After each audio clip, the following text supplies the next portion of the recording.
दोस्तों, film mister India movie जितनी excitement से भरी थी उतनी ही किस्सों से भी।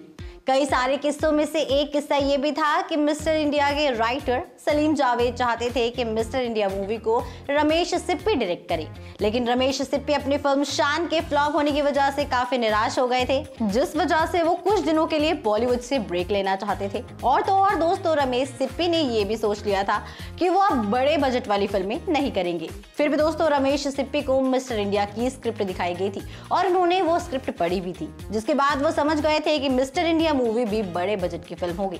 इसलिए स्क्रिप्ट पढ़ने के बाद भी रमेश सिप्पी ने फिल्म को डायरेक्ट करने से मना कर दिया था।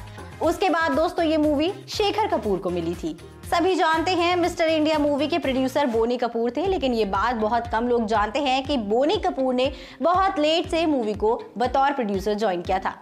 अमिताभ बच्चन के फिल्म को ठुकराने के बाद दोस्तों, डायरेक्टर शेखर कपूर ने mister India film Kamal Haasan को ऑफर की थी और कमल हसन ने मिस्टर इंडिया फिल्म को करने के लिए दिलचस्पी भी दिखाई थी। लेकिन दोस्तों, इस दौरान कमल हसन को चोट लग गई थी, जिस वजह से वो फिल्म से दूर हो गए थे और उसके बाद ही बोनी कपूर इस फिल्म से बतौर प्रोड्यूसर जुड़े थे। उन्होंने अनिल कपूर को मिस्टर इंडिया में लीड रोल दिया, लेकिन दोस्तों, बोनी कपूर की पहली पसंद राजेश खन्ना थे। जी हाँ दोस्तों, पर अब सीक्वल के लिए बोनी कपूर नहीं चाहते कि कास्टिंग को लेकर कोई बहस या फिर कंफ्यूजन हो। वो तो मिस्टर इंडिया 2 मूवी को प्रोड्यूस करने के लिए तैयार हैं ही, जिसकी शूटिंग बहुत जल्द शुरू होगी दोस्तों, और रिलीज भी इस फिल्म को बहुत ही जल्द किया जाने वाला है। वहीं दोस्तों, मिस्टर इंडिया फिल्म में हवा हवाई गाने के बाद दागा और तेजा श्रीदेवी को पकड़ लेते हैं और उन्हें जंजीरों से बांधकर इंटेरोगेट करते हैं।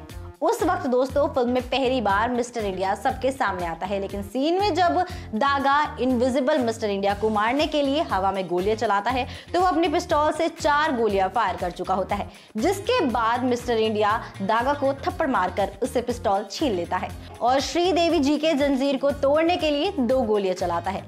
यहाँ पर दोस्तों, अब पिस्तौल पूरी तरह से खाली हो चुकी होती है, लेकिन गुंडे उस पिस्तौल को देखकर इस तरह डरते हैं जैसे उसमें अभी भी गोलियां हों। दोस्तों, मिस्टर इंडिया 2 के मेकर्स को इन सभी बातों का ध्यान रखना होगा ताकि मूवी हर एक एंगल से ऑथेंटिक और लॉजिकल लगे, ना कि दोस्तों फेक। वहीं दोस्तों, मिस्टर इंडिया मूवी में ये तो सभी जानते हैं कि सतीश कौशिक के रोल का नाम कैलेंडर था, लेकिन कैलेंडर का ये रोल साल 1984 में आए पाकिस्तान के पॉपुलर ड्रामा आंगन टेढ़ा के नौकर से इंस्पायर्ड था और उसे पाकिस्तान के एक एक्टर सलीम नासिर ने निभाया था। इसी किरदार को दोस्तों मेकर्स ने सतीश कौशिक के लिए फाइनल किया था, लेकिन दोनों का रोल और काम करने का तरीका बिल्कुल अलग था। और जहां आंगन टेढ़ा का कैलेंडर एक बड़े घर का नौकर था, वहीं मिस्टर इंडिया फिल्म का कैलेंडर अपने दोस्त अनिल कपूर के साथ रहता था और अनाथ बच्चों को संभालता भी था।